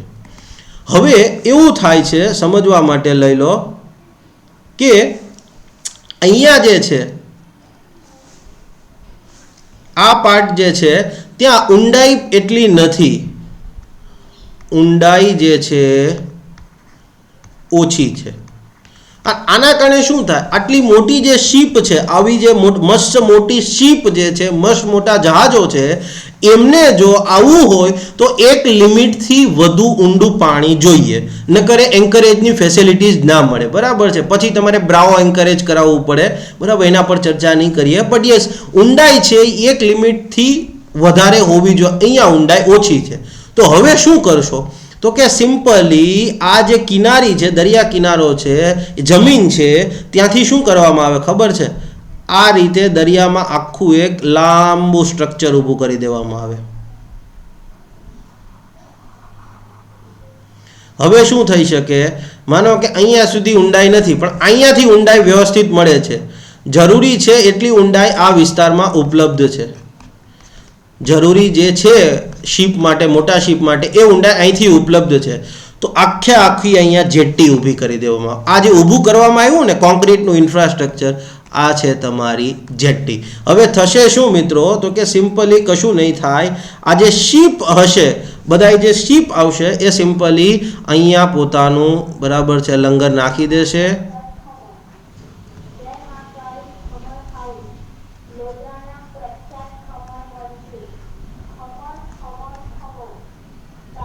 ઓકે, તો આ રીતે બંને કોર શિપ આવશે, અહીંયા માલ અનલોડ થશે અને એ માલ પછી અહીંથી આ રીતે પોર્ટની બહાર જે છે એ લઈ જવામાં આવશે. ઘણી વખત જે છે અહીંયાથી પણ સાઈડમાં ઊભું કર્યું હોય, બરાબર છે, પણ ના કરી શકે જનરલી, એ શિપને આવવા માટે બહુ મુશ્કેલ કરી દેતા હોય છે. તમે જોઈ શકો છો આ જે છે એ તમારી જેટ્ટીનું ઉદાહરણ છે. ક્લિયર છે? તો હવે ક્યાંય જેટ્ટી આવે તો જેટ્ટીનો પર્પઝ શું છે? તો કે તમારું જે બંદર છે એ બંદરની જે દરિયાકાંઠો છે, જે કિનારો છે, એ કિનારા ઉપર એટલી હાઈટ ઉપલબ્ધ, એટલી ઊંડાઈ નથી કે ત્યાં મોટા શિપો આવી અને એન્કરિંગ કરી શકે, ત્યાં પોતાનું લંગર નાખી શકે, એટલી ઊંડાઈ નથી. ઊંડાઈ છે એ આગળ છે, તો સિમ્પલી આ રીતે મેઇન કાંઠાથી ઊભું કરી દેવામાં આવે એ સ્ટ્રક્ચર છે તમારું જેટ્ટી. ક્લિયર છે? જેટ્ટી છે ઘણી વખત ટુરિઝમ પર્પઝથી પણ ઊભી કરવામાં આવી હોય, આ તમે જોઈ શકો છો. ખાસ કરીને પશ્ચિમના દેશોમાં આ રીતની જેટ્ટી ઊભી કરવામાં આવે કે લોકો ત્યાં જઈ અને મનોરંજન કરી શકે છે. ક્લિયર છે? આ ભાઈ પોસિબિલિટી કંઈક મનોરંજન કરી રહ્યા હશે. ક્લિયર છે? ચલો, આ થઈ જેટ્ટીની વાત. તો યાદ રાખજો, જેટ્ટી છે એ ઇન્ડસ્ટ્રીયલ પર્પઝથી પણ કરવામાં આવે, અને આને મારા ખ્યાલથી, જો હું સિવિલ એન્જિનિયર છું એટલે થોડું ઘણું યાદ હશે, પિયર્સ કે એવું કંઈક કહેવામાં આવે છે, પણ તમારે કોઈ જરૂરિયાત રહેશે નહીં. મરીન એન્જિનિયરિંગ અમારે એક હિસ્સો આવતું હતું, માટે મેં જસ્ટ ખાલી તમને જાણ માટે કીધું. ઓકે, જેટ્ટીની વાત કરી તો કે દહેજ ખાતે બીજી જેટ્ટી ઊભી કરવામાં આવશે, નવી જ કરવામાં આવશે, અને નવલખી બંદર ખાતે માળખાકીય સુવિધાઓ પૂરી પાડવાના હેતુથી નવી જેટ્ટી બનાવવામાં આવશે. દહેજ ખાતે ઓલરેડી એક છે અને બીજી બનાવવાની છે. અહીંયા પહેલી જ વખત નવી જેટ્ટી ઊભી કરવામાં આવશે નવલખી બંદર ખાતે. નવલખી ખાતે નવી, દહેજ ખાતે બીજી જેટ્ટી. ક્લિયર છે? તમે જાણો છો કે રાજ્યમાં શિપ બ્રેકિંગની વાત આવે તો અલંગે સમગ્ર દુનિયામાં પોતાની નામના મેળવી છે. દુનિયાનું સૌથી મોટું જહાજવાળો છે અથવા તો સ્ક્રેપિંગ યાર્ડ છે, જહાજોનું સ્ક્રેપિંગ યાર્ડ છે, એ અલંગ ખાતે છે, આપણને ખ્યાલ છે. તાજેતરમાં જ સરકારે એક નિર્ણય લીધો છે, બહુ સારો નિર્ણય છે. તો કે ભાઈ રાજ્યમાં સચાણા ખાતે, જામનગર જિલ્લામાં આવેલું છે, કદાચ દેવભૂમિ દ્વારકા પણ હોઈ શકે, એ એક જોઈ લેજો. મારા ખ્યાલથી જામનગર જ છે, જોઈ લેજો તમારી રીતે. સચાણા ખાતે, બરાબર છે, શિપ બ્રેકિંગ યાર્ડ જે છે, યસ, એને ફરીથી કાર્યરત કરવામાં આવશે. યસ મિત્રો, ફરીથી કાર્યરત મતલબ શું? કે વર્ષો પહેલા સચાણા ખાતે શિપ બ્રેકિંગની પ્રવૃત્તિ થતી જ હતી. ઠીક છે, અલંગ જેટલી મોટા પાયા પર નહીં થતી હોય, પણ ત્યાં શિપ બ્રેકિંગની પ્રવૃત્તિ થતી હતી. અને યસ, આ સચાણા ખાતે ફરી પાછી કે શિપ બ્રેકિંગની પ્રવૃત્તિ શરૂ કરવામાં આવશે અને જરૂરી માળખાકીય સુવિધાઓ પણ ઊભી કરવામાં આવશે. સરકારે નિર્ણય લીધો છે, MCQ તરીકે પૂછાઈ શકે. ક્લિયર છે? Next, international mediation and arbitration centre. તમને લોકોને આ મીડિયેશન શબ્દનો મતલબ અને આર્બિટ્રેશન શબ્દનો મતલબ ખબર હોવી જોઈએ. ક્લિયર છે? ના ખબર હોય તો ચિંતા ના કરો, પહેલાં એના શું છે એના વિશે વાત કરીએ. મીડિયેશન એન્ડ આર્બિટ્રેશન છે, યસ, એ વૈકલ્પિક ન્યાય વ્યવસ્થા છે. અલ્ટરનેટ ડિસ્પ્યુટ રિઝોલ્યુશન, બરાબર છે, વૈકલ્પિક વિવાદ નિવારણ, ન્યાય વ્યવસ્થા નહીં, ગુજરાતીમાં થોડું મારે વૈકલ્પિક કેમ લખાતું હશે, છોડો યાર ભાઈ, મને ખરેખર જોડણીમાં પ્રોબ્લેમ થાય છે, માટે બરાબર છે, કોઈ એવું મજાક ના ઉડાડતા, શીખી રહ્યો છું. બરાબર છે, અલ્ટરનેટ ડિસ્પ્યુટ રિઝોલ્યુશન, બરાબર છે, વૈકલ્પિક વિવાદ જે હોય આ રીતે જ લખાતું હશે કદાચ, વૈકલ્પિક વિવાદ નિવારણ વ્યવસ્થા. બે વ્યક્તિ વચ્ચે ઝઘડો થાય કે બે કંપની વચ્ચે ઝઘડો થાય, તમે સિમ્પલી શું કરો? કાં તો કોર્ટમાં જાઓ. ચલો, કોર્ટમાં તો તમને ખબર છે કે ભાઈ લોઅર કોર્ટથી લઈને સુપ્રીમ કોર્ટ સુધી છે, ન્યાય મળવામાં ઘણો સમય લાગી જાય. કોર્ટ છે, બરાબર છે, કોઈને અન્યાય થાય એવું તો કરશે નહીં, બે પક્ષને સાંભળશે અને ફાઇનલી પછી ન્યાય કરશે. ચલો, વ્યક્તિગત બાબત હોય તો સમજા, પણ બે કંપની વચ્ચે ઝઘડો હોય તો, હવે બે કંપની વચ્ચેના ઝઘડામાં 10-15 વર્ષ વીતી જાય તો કંપનીને તો કેટલું બધું નુકસાન જાય. તો આ પરંપરાગત ન્યાય વ્યવસ્થા છે, કોર્ટના માધ્યમથી ન્યાય મેળવવાની વ્યવસ્થા છે, એ કંપનીઓને કોમર્શિયલી પરવડે એમ નથી, કારણ કે નુકસાન વધુ જઈ જાય. તો આવા કિસ્સામાં આ જે વિવાદ છે, કંપની વચ્ચેનો વિવાદ છે, એનું નિવારણ માટે, એના સોલ્યુશન માટે બે નવા પ્રકારની પ્રણાલી છે એ બરાબર કાર્યરત થયેલી છે, એ છે મેડિએશન, આર્બિટ્રેશન અને આ સિવાય કન્સિલિએશન પણ છે, પણ એના વિશે આપણે ચર્ચા કરીશું નહીં. મીડિયેશન અને આર્બિટ્રેશન શું છે સમજવા જેવી વાત છે. પહેલા સમજીએ આપણે આર્બિટ્રેશનની વાત.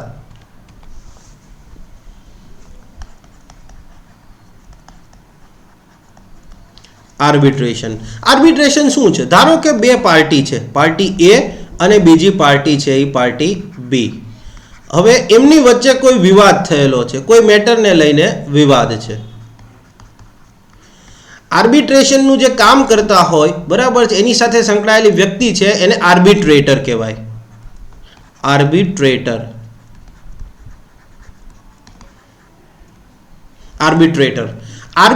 શું કરે છે કે આ વિવાદ છે એના કાનૂની પાસા ચેક કરશે, કાનૂની બાબત ચેક કરશે, યસ, અને કોના દ્વારા આ બધા જે કાંઈ પણ કાયદો છે એનો ભંગ કરવામાં આવ્યો છે, કાયદાનો ભંગ કરવામાં આવ્યો છે એ તપાસ કરશે. પાર્ટી એ અને પાર્ટી બી વચ્ચે વિવાદ છે. આર્બિટ્રેટર શું કરશે? આ વિવાદની કાનૂની જે કંઈ પણ પાસું છે એ ચેક કરશે, કોના દ્વારા ઉલ્લંઘન કરવામાં આવ્યું છે, કાયદાનો ભંગ કરવામાં આવ્યો છે, કોના દ્વારા કંઈ ઉલ્લંઘન કરવામાં આવ્યું છે એ બધું તપાસ કરશે અને ફાઇનલી પોતાનો ચુકાદો આપશે. અભ્યાસ કરશે, બે વચ્ચે વિવાદ હતો, ઓકે, અને આ વિવાદમાં કોનો વાંક છે એ તપાસ કરશે ઇન શોર્ટ આખી પ્રક્રિયાને અંતર્ગત, અને ફાઇનલી પોતાનો ચુકાદો આપશે. આ ચુકાદો એ અને બી ને ગમે કે ન ગમે માન્ય રાખવો પડશે. એ એન્ડ બી બંનેને માન્ય રાખવો પડશે. તો તમે એમ કહેશો કે સાહેબ કોર્ટે આ જ કામ કરે છે. હું કહીશ હા, કોર્ટ પણ આ કામ કરે છે, પણ કોર્ટમાં કેવું છે કે તમને કોર્ટે ચુકાદો આપ્યો, તમે ઉપલી કોર્ટમાં જશો, એનાથી ઉપલી કોર્ટમાં જશો અને આના કારણે 15-20 વર્ષ વીતી જાય. અહીંયા એવું નથી. તમે આર્બિટ્રેશનમાં જાઓ એટલે બંને વ્યક્તિએ બરાબર છે એગ્રી થયા હોય કે આર્બિટ્રેશનનો જે ચુકાદો આવશે એ અમારા બંને માટે માન્ય રહેશે, અમે પછી આગળ જઈશું નહીં. ક્લિયર છે? અને આર્બિટ્રેટર પણ બંનેએ સહમતિથી જ નિયુક્ત કર્યા હોય, બંને વચ્ચે એક સહમતિ થાય કે આપણે આ આર્બિટ્રેશન સેન્ટરમાં જવું છે અને યસ આટલી વ્યક્તિ છે એ આપણા વિવાદનું, આટલા આર્બિટ્રેટર્સ છે એ આપણો વિવાદમાં બરાબર છે કામ કરશે. એક પ્રકારની બરાબર છે આ પ્રાઇવેટ કોર્ટ જેવું જ કહી શકાય. બસ સમજવા માટે કોર્ટ છે તો કે યસ એમાં કોઈ ખાનગી વ્યક્તિ પણ જઈ શકે, બરાબર છે, સિવાય કે કોર્ટે ના પાડી હોય તો કે ભાઈ આ કેસમાં કોઈ ખાનગી વ્યક્તિ આવશે નહીં, માત્ર કેસ સાથે જોડાયેલા વ્યક્તિ જ આવશે એવું કોર્ટ કહી શકે. બાકી તો તમે ગમે કેસમાં જઈ અને વ્યવસ્થિત રીતે ત્યાં બેસી શકો, કોર્ટની પ્રક્રિયા જોઈ શકો. ઓકે, આર્બિટ્રેટર છે, આર્બિટ્રેશનની પ્રક્રિયા છે એ બંધ બારણે થતી હોય, કોઈ ખાનગી બીજી વ્યક્તિ આવી શકે નહીં. જે બે વ્યક્તિ વચ્ચે વિવાદ હોય યસ અને એમના વચ્ચેની જ પ્રક્રિયા છે. એ અને બીને ગમશે કે નહીં ગમે, અને આ આર્બિટ્રેશનની પ્રક્રિયા છે એ બહુ ટૂંકા ગાળામાં પૂરી થઈ જતી હોય, 5-6 મહિનામાં આખી પ્રોસેસ પૂરી થઈ જાય. કોઈ પણ કોમર્શિયલ વિવાદ હોય, વ્યાપારિક વિવાદ, કોમર્શિયલ ડિસ્પ્યુટ જે છે એનું બહુ ઓછા સમયમાં નિરાકરણ આવી જાય. મેઇનલી આ બંને વસ્તુ આર્બિટ્રેશન અને તમારું જે મીડિયેશન છે એ કોમર્શિયલ ડિસ્પ્યુટ જે છે એના માટે છે. ક્લિયર છે? ઓકે, મીડિયેશન શું છે તો મીડિયેશનને પણ સમજીએ. મીડિયેશન એટલે એક પ્રકારનો મધ્યસ્થી. લેટ્સ સે ફોર એક્ઝામ્પલ એ અને બી વચ્ચે વિવાદ છે, પાર્ટી એ છે, પાર્ટી બી છે, એમની વચ્ચે કોઈ વિવાદ છે, યસ, કોઈ મેટર થઈ છે કોમર્શિયલી. નામ જ કહે છે કે મધ્યસ્થી. પહેલાનું નામ છે લવાદી. હવે એનું શુદ્ધ ગુજરાતી ડિક્શનરીમાં એવું મળ્યું છે આર્બિટ્રેશન એટલે લવાદી. ઓકે, આ વ્યક્તિ શું કરશે? કોઈ કાયદા કાનૂનની વાત નહીં, કોઈ જ કાયદા કાનૂનની વાત નહીં. આ વ્યક્તિ સિમ્પલી શું કરશે? બંને પાર્ટી વચ્ચે એક મધ્યસ્થીનું કામ કરશે. મીડિયેશનની પ્રક્રિયામાં એક મધ્યસ્થી તરીકેનું કામ કરશે. એમને બેને કહેશે કે તમે ડિસ્કશન કરો, ડિબેટ કરો, અને તમારો જે ડિસ્પ્યુટ છે બરાબર છે, તમારા ડિસ્પ્યુટ તો નહીં અથવા ડિફરન્સીસ, તમારો જે મતભેદ છે તમારો જે મતભેદ છે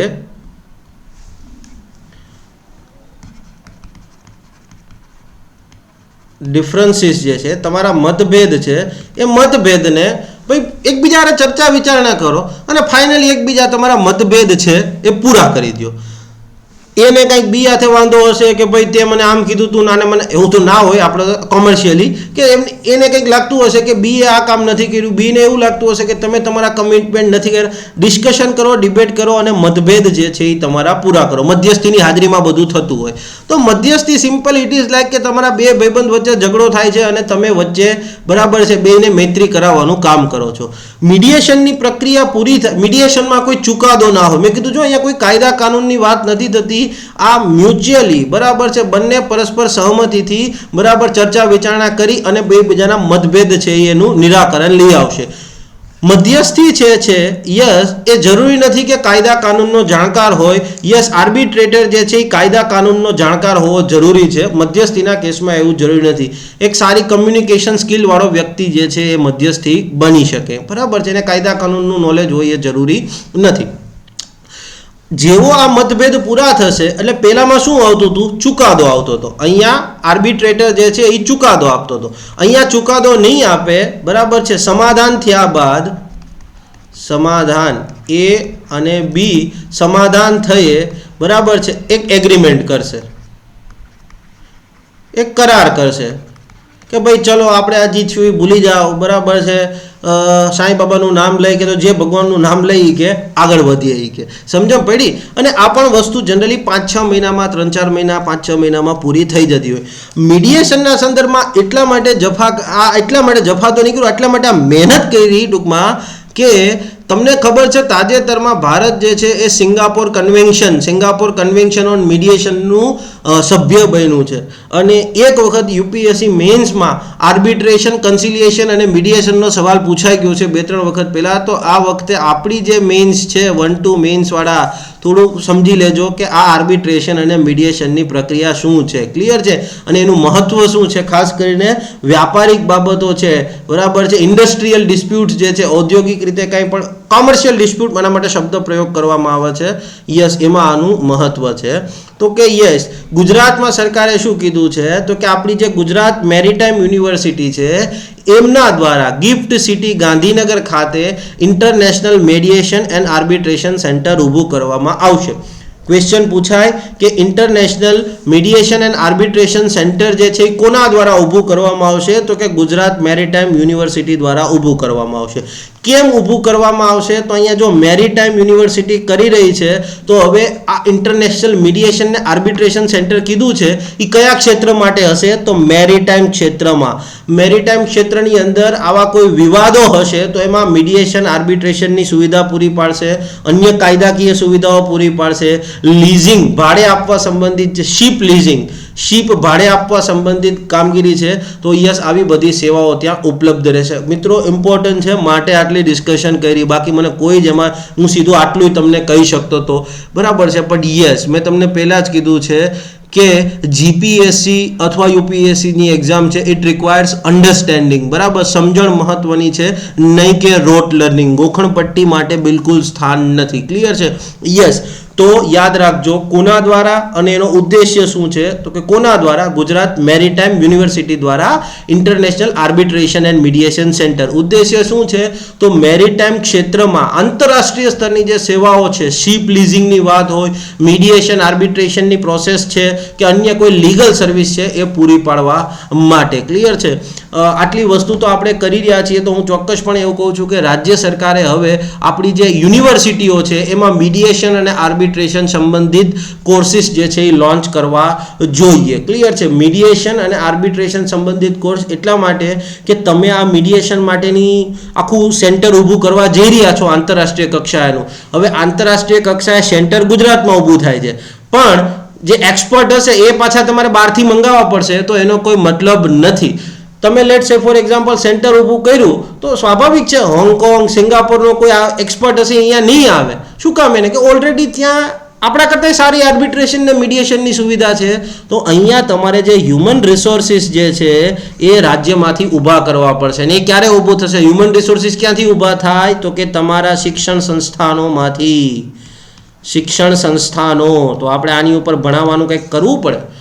મીડિયેશન આર્બિટ્રેશનનો કંઈક કોર્સ લોન્ચ કરી દઈએ સારો એવો, બરાબર. આપણે ઇન ધ સેન્સ સરકાર, બરાબર છે. બહુ અલગ વસ્તુ છે અને બહુ ટાઈમ પ્રોસેસ છે. ઓકે, ચાલો.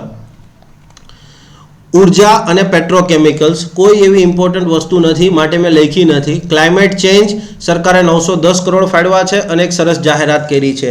તમે રોજ છાપામાં electric vehicle, EV, alone Musk, બરાબર છે, યસ, આના વિશે રોજ રોજ ઉઠતા દિવસમાં એકવાર તો સાંભળો જ છો. સરકારે શું કીધું? તો કે ભાઈ આજે એર પોલ્યુશન થાય છે તો એમાં 25% જેટલું હિસ્સો અથવા તો ચોથો ભાગ, એર પોલ્યુશનનો ચોથો ભાગ છે એ વાહનોના ધુમાડાના કારણે આવે છે. ડિફરન્સ હોય, કોઈ જગ્યાએ 5મો ભાગ આવતો હોય, કોઈ જગ્યાએ ચોથો ભાગ, but yes more or less છે એ હવાના પ્રદૂષણમાં વાહનોમાંથી જે ધુમાડો છે એ બહુ મોટો ભાગ ભજવે છે. ઓકે, તો રાજ્ય સરકારે ઇલેક્ટ્રિક વાહનોને પ્રોત્સાહન આપવા માટે એક યોજના જાહેર કરી છે. અને આ યોજના અંતર્ગત આપણા જે ઈ રિક્ષા છે, કોઈ પણ વ્યક્તિ ઈ રિક્ષા ખરીદશે તો એને એની ખરીદી ઉપર 48,000 રૂપિયા સબસિડી આપશે. અને બેટરીથી ચાલતું 2 વ્હીલર કોઈ ખરીદશે તો એ વાહન દીઠ 12,000 રૂપિયાની સબસિડી આપશે. MCQ તરીકે પૂછાઈ શકે બંને વસ્તુ. ક્લિયર છે? રિક્ષા માટે 48,000 અને યસ યાદ રાખજો ઈ રિક્ષા કીધું છે, CNG અને એ નથી કીધું. ક્લિયર છે? 2 વ્હીલર પણ બેટરીથી ચાલતું કીધું છે. STI મેન્સના સંદર્ભમાં મિત્રો વાણિજ્ય અને સંચાલનનો કોર્સ જે છે યસ એ આપણે 5 એપ્રિલે લોન્ચ કરવા જઈ રહ્યા છીએ. જે લોકોને STI મેન્સની એક્ઝામ છે એ લોકો, બરાબર છે, આના સંદર્ભમાં ઇન્ક્વાયરી કરી શકો છો. યસ, બધી વસ્તુ મેં તમને ગઈકાલે પણ કહી દીધી છે. અહીંયા પણ તમને એક વિગત આપી છે. પ્રોપર વાંચી અને તમે મને કંઈ ક્વેશ્ચન હોય તો પૂછી શકો છો. લાસ્ટ STI મેન્સના આ બંને પોર્શનમાં GPSC દ્વારા 22 માર્ક્સનું પૂછવામાં આવ્યું હતું. બેઠું, બરાબર છે, બધું આપણા મટીરિયલમાંથી. આપણે એવું નથી કહેતો કે આપણા મટીરિયલમાંથી પૂછાયેલું હતું, પણ GPSC જે લેવલ પર પ્રિપરેશન ઈચ્છી રહી છે પોતાના સ્ટુડન્ટ આગળથી, એ પ્રિપરેશન તો ચોક્કસપણે હું કરાવું છું. અને આ બધી વસ્તુનો રેકોર્ડ આપણી જે ઈર્ષિતા UPSC GPSCની ટેલિગ્રામ ચેનલ છે એમાં આપેલો છે. ઇન્સ્પાયર્સ અચીવમેન્ટ કરીને એક PDF હશે, એ તમે જોઈ શકો છો. 2-3 દિવસમાં એનો પણ YouTube પર લેક્ચર આવી જશે. માહિતી અને પ્રસારણ, આ બહુ ઇમ્પોર્ટન્ટ વસ્તુ છે, અહીંયા યાદ રાખજો. માહિતી પ્રસારણને 168 કરોડ રૂપિયા આપવામાં આવ્યા છે. અને એક મહત્વની જાહેરાત કરવામાં આવી છે. શું? તો કે નર્મદા જિલ્લાના કેવડિયા ખાતે રાજ્યનું સૌપ્રથમ કોમ્યુનિટી રેડિયો સ્ટેશન જે છે એની સ્થાપના કરવામાં આવશે. નર્મદા જિલ્લાના કેવડિયા ખાતે રાજ્યનું સૌપ્રથમ કોમ્યુનિટી રેડિયો સ્ટેશન છે એની સ્થાપના કરવામાં આવશે. ઓકે, આ કોમ્યુનિટી રેડિયો સ્ટેશન છે શું? કોમ્યુનિટી એટલે સામુદાયિક રેડિયો સ્ટેશન. તમને ખબર છે, તમે રેડિયો સ્ટેશન માય FM અને 98.3 અને આ બધું તમે સાંભળ્યું હશે, બરાબર છે. બિગ FM કે વોટેવર, હું તો નથી સાંભળતો, મને ખ્યાલ નથી, બરાબર છે. બટ ઓલ ઇન્ડિયા રેડિયો ચોક્કસ સાંભળું છું. એની ડિસ્કશન ડિબેટ સારી હોય છે. ઓકે, ઓલ ઇન્ડિયા રેડિયોનું પણ તમે નામ સાંભળ્યું હશે. તો આ કમ્યુનિટી રેડિયો સ્ટેશન છે એ બાકીના રેડિયો સ્ટેશનથી કઈ રીતે અલગ પડે છે? તો કે કમ્યુનિટી રેડિયો સ્ટેશન છે ને એ કોઈ એક ચોક્કસ વિસ્તાર પૂરતું સીમિત હોય છે. પહેલી વસ્તુ, કમ્યુનિટી રેડિયો સ્ટેશન છે એ કોઈ વિસ્તાર પૂરતું જ હોય છે, કોઈ એક વિસ્તાર પૂરતું સીમિત હોય છે. મતલબ કેવા શું માંગુ છું? માનો કે નર્મદા જિલ્લાની વાત કરીએ તો કે નર્મદા જિલ્લાનો જે વિસ્તાર છે યસ એના પૂરતું સીમિત હશે. એની બહાર પછી તમને ક્યાંય કદાચ સિગ્નલ આવતા હોય પકડાઈ જાય તો વસ્તુ અલગ છે, પણ મેઇનલી એનો ઉદ્દેશ્ય શું હોય તો કે નર્મદા જિલ્લા પૂરતો જ હશે. કમ્યુનિટી રેડિયો સ્ટેશન જે છે સ્થાપવામાં કેમ આવે? તો કે આમાં જે વસવાટ કરતા લોકો છે, બરાબર છે, અહીંયા જે વસવાટ કરતી પ્રજા છે, લોકો છે, યસ, એ લોકોના ઉત્કર્ષ માટે, લોકોના કલ્યાણ માટે સરકારે કઈ યોજના જાહેર કરી છે, સરકારે કઈ નવી પહેલ લોન્ચ કરી છે, સરકારની જે તે યોજના હેઠળ આ લોકોને શું લાભ મળી શકે છે, યસ, એ બધાની વિગત આ કમ્યુનિટી રેડિયો સ્ટેશન પર આપવામાં આવતી હોય. ક્લિયર છે? Let's say for example Narmada જિલ્લા છે, તો નર્મદા જિલ્લાની અંદર વસવાટ કરતા જે કંઈ પણ આદિવાસી ભાઈઓ છે તો એ આદિવાસી ભાઈઓની કલા સંસ્કૃતિને પ્રોત્સાહન આપવા માટે સરકારે શું યોજના લાવી છે, સરકારની શું પહેલ છે, એમને સરકાર દ્વારા કઈ કઈ યોજનાનો લાભ મળે છે. યસ, માનો કે અનુસૂચિત જાતિ અનુસૂચિત જનજાતિના લોકો છે, અનુસૂચિત આદિજાતિ શિડ્યુઅલ ટ્રાઇબ્સ જે છે, યસ, એ લોકોને કુંવરબાઈનું મામેરું યોજના હેઠળ પહેલા 10,000 મળતા હતા, હવે 12,000 મળે છે. તો આ કમ્યુનિટી રેડિયો સ્ટેશનના માધ્યમથી કહેવામાં આવશે કે ભાઈ સરકાર દ્વારા પહેલા 10,000 આપવામાં આવતા, હવે તમને 12,000 આપવામાં આવે છે, જેથી લોકોને પોતાના એન્ટાઇટલમેન્ટ્સ છે, પોતાને સરકાર તરફથી લાભ મળે છે એનો ખ્યાલ આવે. કમ્યુનિટી રેડિયો સ્ટેશન છે એનો ખ્યાલ બેઝિકલી નક્સલાઇટ વિસ્તારો છે, નક્સલવાદથી પ્રભાવિત વિસ્તારો માટે કરવામાં આવી હતી. એવું કીધું હતું કે આ વિસ્તારોમાં કમ્યુનિટી રેડિયો સ્ટેશન ઊભા કરો, કારણ કે બેઝિકલી નક્સલવાદી વિસ્તાર જે છે એમાં નક્સલવાદીઓ શું કરે છે, સ્થાનિક લોકોને સરકારની વિરુદ્ધ ગુમરાહ કરે છે કે સરકાર તમારું ધ્યાન નથી રાખતી, સરકાર તમારી વિરુદ્ધ અત્યાચાર કરી રહી છે. પણ ખરેખર ત્યાં સરકાર આવું કરી જ નથી રહી. સરકાર ખરેખર ત્યાં આવું નથી કરી રહી, પણ નક્સલવાદીઓ શું કરે છે, લોકોને ગુમરાહ કરે છે. લોકો ગુમરાહ થશે એટલે પછી હથિયાર ઉપાડશે. તો ત્યાં બેઝિકલી સરકાર દ્વારા આદિવાસી ભાઈઓ માટે શું કામગીરી કરવામાં આવી, શું નવા પહેલ લોન્ચ કરવામાં આવી છે, એ બધી વસ્તુનું નોલેજ આપવા માટે, એ બધીની માહિતી આપવા માટે કમ્યુનિટી રેડિયો સ્ટેશનનો ખ્યાલ આપવામાં આવ્યો હતો. ઘણી બધી જગ્યાએ કાર્યરત છે. રાજ્યમાં પહેલું કમ્યુનિટી રેડિયો સ્ટેશન, યાદ રાખજો, નર્મદા જિલ્લાના કેવડિયા ખાતે. ક્લિયર છે? જુઓ, તમે ક્લાસ 3ની પ્રિપરેશન કરતા હો ને તો આટલું જ યાદ રાખવાનું છે, કમ્યુનિટી રેડિયો સ્ટેશન ક્યાં. પણ આ બધી વસ્તુ શું કામ એને કે આના માટે. તમે એક વસ્તુ વિચાર કરો કે તમારે એક્ઝામમાં કંઈ લખવાની વાત એવી કે આદિવાસી સમુદાયના કલ્યાણ માટે સરકારે શું યોજના જાહેર કરી છે, તો તમે આ એક પહેલ ના લખી શકો. પછી તમને ખબર છે કમ્યુનિટી રેડિયો સ્ટેશનના આવા બેનિફિટ છે, તો તમારે ક્યારેય કોઈ વસ્તુમાં લખવાનું થયું, સોલ્યુશન આપવાનું થયું, આવા કોઈ પહેલ અંતર્ગત અથવા આવો કોઈ કેસ સ્ટડીની અંદર તમારે કંઈ એથિક્સમાં કે પબેટની અંદર કંઈ સોલ્યુશન આપવાનું થયું, તો તમે આવા સોલ્યુશન તરીકે કમ્યુનિટી રેડિયો સ્ટેશનની સ્થાપના કરવામાં આવે એવું સૂચવી શકો છો. અને કમ્યુનિટી રેડિયો સ્ટેશન છે એ લોકલ લોકો દ્વારા જ એનું વ્યવસ્થાપન કરવામાં આવતું હોય છે. ક્લિયર છે? કમ્યુનિટી રેડિયો સ્ટેશનથી ઘણા બધા લાભો થયેલા છે ઓલરેડી નક્સલવાદથી પ્રભાવિત વિસ્તારોમાં. ક્લિયર છે? લોકોને ખ્યાલ આવ્યો કે અત્યાર સુધી આપણને માત્ર ને માત્ર ગુમરાહ કરવામાં આવી રહ્યા હતા. ફાઇનલી લોકોને ખ્યાલ આવ્યો એટલે ધીમે ધીમે એ લોકોએ પણ મેઇન સ્ટ્રીમમાં આવવાનું નક્કી કર્યું છે. બેનિફિટ છે અને માટે તમને આ સમજાવ્યું છે. નેક્સ્ટ છે સામાન્ય વહીવટ. સામાન્ય વહીવટ પાછળ સરકારે બરાબર છે 1730 કરોડ ફાળવણી કરી છે. યાદ રાખવાની કોઈ જરૂરિયાત નથી. ઓકે, અહીંયા પણ સરકારે સરસ યોજના જાહેર કરી છે અને તમારા મેન્સના પબ્લિક એડમિનિસ્ટ્રેશન માટે તમે આનો ભરપૂર ઉપયોગ કરી શકો એવી વસ્તુ છે, માટે અહીંયા હેશટેગમાં આપી દીધું છે. શું છે? તો સરકાર એવું કહે છે કે રાજ્ય સરકાર દ્વારા જે કંઈ પણ યોજનાઓ લાગુ કરી હશે એ યોજનાઓમાં સમયાંતરે સમીક્ષા કરવામાં આવશે. એક ટાઈમ યોજના જાહેર કરી એના 3-4 વર્ષ પછી એની સમીક્ષા કરવામાં આવે અને જેમ જેમ પરિસ્થિતિ બદલાતી હોય એ પરિસ્થિતિ મુજબ એમાં સુધારો કરવો પણ કે જરૂરી છે, સ્વાભાવિક છે. ધારો કે ઉદાહરણ તરીકે વાત કરીએ કે લેટ્સ સે ફોર એક્ઝામ્પલ વનબંધુ કલ્યાણ યોજના. વનબંધુ કલ્યાણ યોજના બીજો ફેઝ સરકારે લોન્ચ કર્યો છે, તમને ખ્યાલ છે જ. આ બજેટમાં જ આવશે ત્યારે વાત કરીશું. હવે વનબંધુ કલ્યાણ યોજના છે એના અંતર્ગત જે શિડ્યુલ ટ્રાઇબ્સ જે છે એમના માટેના વિવિધ વિકાસલક્ષી કાર્યો કરવામાં આવી રહ્યા છે. એમને અલગ અલગ પ્રકારના લાભ સરકાર આપી રહી છે. પણ હવે એવું થાય છે કે આ વનબંધુ કલ્યાણ યોજના હેઠળ જે લાભ મળવો જોઈએ એવા વ્યક્તિને લાભ મળતો નથી. લાભ જેને મળવો જોઈએ એવા વ્યક્તિને લાભ મળતો નથી. સ્થાનિક સ્તરે બરાબર છે, મોટા માથાઓ છે દ્વારા લાભ લેવામાં આવે છે. સરકારે વનબંધુ કલ્યાણ યોજના લોન્ચ કરી છે તો કઈ મોટા માથાઓ માટે તો નથી કરી, એ દરેક વર્ગ માટે કરી છે. પણ સ્થાનિક સ્તરે કંઈક એવું થાય છે કે મોટા માથાઓ લાભ લઈ લે છે.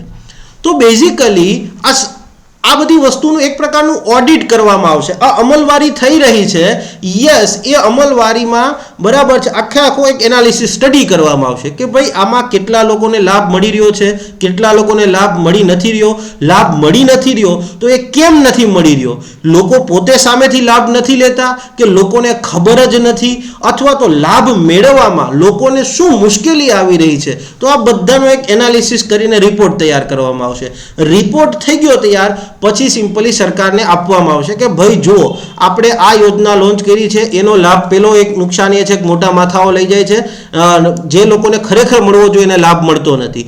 ઓકે, ત્યાં એ લખ્યું હશે કે કેમ નથી મળતો, કે પહેલું કારણ લોકોને ખબર નથી. તો હવે સરકાર છે એ લોકોને ખબર પડશે એવું કંઈક કામગીરી કરશે. બીજું, લોકોને લાભ મેળવવામાં કંઈ મુશ્કેલી આવી રહી છે, તો યસ, એ પણ ત્યાં લખેલું હશે કે શું મુશ્કેલી આવી રહી છે. ઓકે, બંને વસ્તુ તમને ખબર છે, મુશ્કેલી શું છે એ ખબર પડી ગઈ, તો પછી એના સમાધાન માટે જે છે આગળ કામગીરી કરી શકાય. તો રાજ્ય સરકાર દ્વારા આવી જે કંઈ પણ યોજના લોન્ચ કરવામાં આવી છે એની સમયાંતરે સમીક્ષા કરવા માટે, અને યસ, બદલાયેલી પરિસ્થિતિ જે છે અથવા પરિસ્થિતિ મુજબ શું બદલાવ કરવો પડશે એ બદલાવ વિશેની માહિતી મેળવવા માટે બરાબર છે એક સેન્ટર ઊભું કરવામાં આવશે. ગુજરાત સોશિયલ ઇકોનોમિક એનાલિટિક્સ સેન્ટરની સ્થાપના કરવામાં આવશે. ઉદ્દેશ્ય શું છે? તો કે યોજનાનું સામાજિક આર્થિક વિશ્લેષણ કરવું અને સરકારને અહેવાલ આપવામાં આવશે કે આ યોજનામાં આટલી વસ્તુ છે, એમાં તમારે બદલાવ કરવાની જરૂરિયાત રહેશે. આ દરેક યોજના માટે કરી શકાય. માનો કે પીડીએસ હેઠળ જાહેર વિતરણ વ્યવસ્થા છે, નેશનલ ફૂડ સિક્યુરિટી એક્ટ હેઠળ જે આ યોજના છે એનું પણ કરી શકાય. કોઈ પણ યોજના તમે લઈ શકો. ક્લિયર છે? સારી વસ્તુ છે. તમે કદાચ સાંભળ્યું હશે એવિડન્સ બેઝડ પોલિસી મેકિંગ, બરાબર છે, પુરાવાને આધારે આખી યોજના બનાવવાની, અથવા તો ઇન્ફોર્મ્ડ પોલિસી મેકિંગ આવો શબ્દ કર્યો હશે. તો આ ઇન્ફોર્મ્ડ પોલિસી મેકિંગ અથવા તો એવિડન્સ બેઝડ પોલિસી મેકિંગ છે એનું ઉદાહરણ કહી શકાય. ક્લિયર છે? પબેડમાં આનો તમે ઉપયોગ કરી. પબ્લિક એડમિનિસ્ટ્રેશન શું છે? મેઇનલી સરકારે યોજના કરી છે, સરકારના જે લાભો છે, સરકારની અલગ અલગ યોજના હેઠળ જે લાભ છે એ નિર્ધારિત લોકો સુધી પહોંચાડવા. પણ નિર્ધારિત લોકો સુધી કેમ નથી પહોંચતા? તો એ જોવાનું કામ કોનું છે? એડમિનિસ્ટ્રેટરનું કામ છે. કારણ કે અમલવારી તો એ જ કરી રહ્યા છે. સમજો પડી? તો યસ, અહીંયા ખબર પડી જશે હવે કે કેમ આ મોટા માથાઓ લાભ લઈ રહ્યા છે, અથવા તો મોટા માથાઓ લાભ લઈ રહ્યા છે, તો હવે એમને ખ્યાલ આવી જશે. ક્લિયર છે? સારી વસ્તુ છે, બહુ સારી વસ્તુ છે. ઓકે મિત્રો, તો ફાઇનલી તમારા બધાનો આભાર કે તમે જે પ્રેમ અને સપોર્ટ ઈર્ષિતા એજ્યુકેશનને આપી રહ્યા છો. આ જ રીતે તમારો પ્રેમ અને સપોર્ટ આપતા રહો. મિત્રો, તમને એમ લાગતું હોય કે આ લેક્ચર્સ તમને હેલ્પફુલ થઈ રહ્યા છે, આ લેક્ચરમાં તમને મજા આવી રહી છે, તો યશ, એને તમે તમારી સાથે તૈયારી કરતા બીજા વિદ્યાર્થીઓ હોય, ચાહે લાઇબ્રેરીઝની અંદર હોય, તમારા ગામડે હોય, અથવા તો કોઈ પણ તમારા વોટ્સઅપ ગ્રુપમાં, ટેલિગ્રામ ગ્રુપો છે અલગ અલગ, એમાં તમે આ વિડીયો શેર કરો કે જેથી બધાને એનો લાભ મળી રહે. ક્લિયર છે?